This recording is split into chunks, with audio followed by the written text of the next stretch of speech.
Hello everyone. Today I share a video on how I make terracotta cylindrical beads. I start off with a well-kneaded ball of clay and obviously clean hands. Clean hands. The reason I say this is because there's no dried bits of clay on my hands.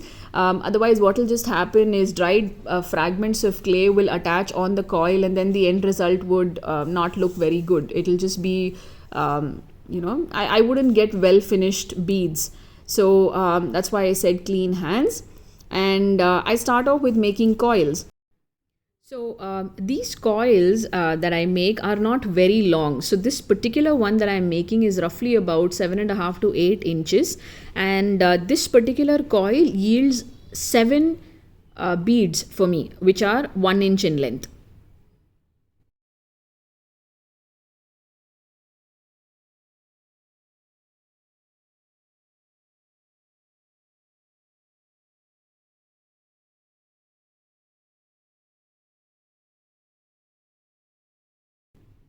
So I'm applying a little bit of water because I felt that there were very superficial cracks that were forming, or maybe I just felt like, the coil was drying out a little bit. So I just moistened it, and then so I have this coil. I'm happy with the thickness. I go on with a ruler and then measure 1 inch markings on these coils with the help of an X-Acto knife.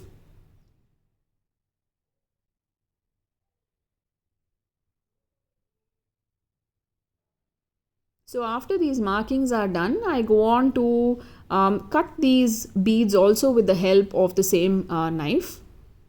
So a fettling knife does not do this job very well.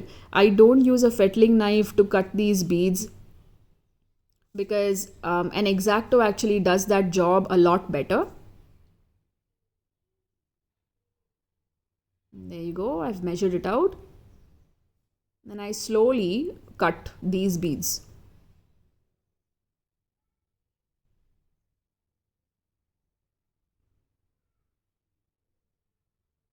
I love working with an X-Acto blade. I mean, it's fantastic because the way it cuts, if it's sharp and the blade is sharp, it just cuts so beautifully. This is why I said that the fettling knife doesn't work that way. I mean, obviously the purpose of a fettling knife is not that. So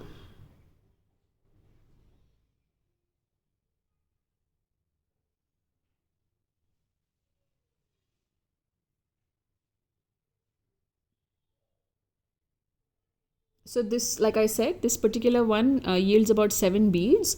So the coil must have just been about 7.5 to 8 inches long.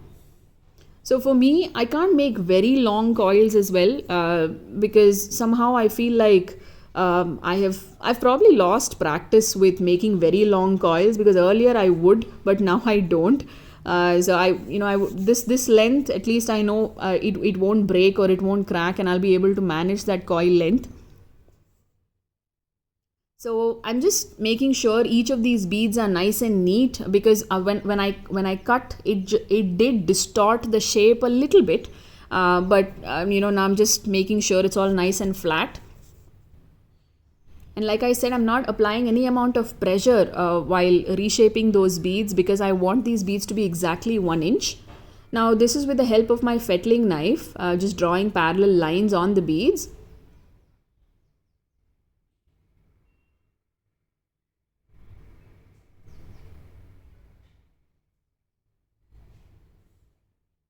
And there you go.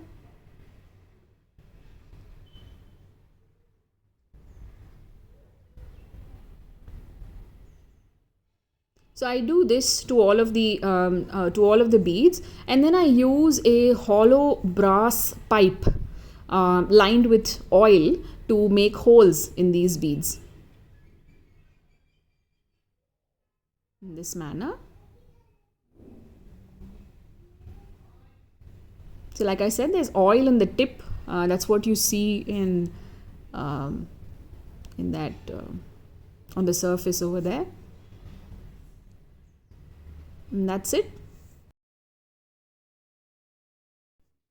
So this is the manner in which I make these beautiful beads. Works for me. I've been doing this for a while. So I really hope you all found this video useful. Thank you so much for your time, and thank you so much for watching.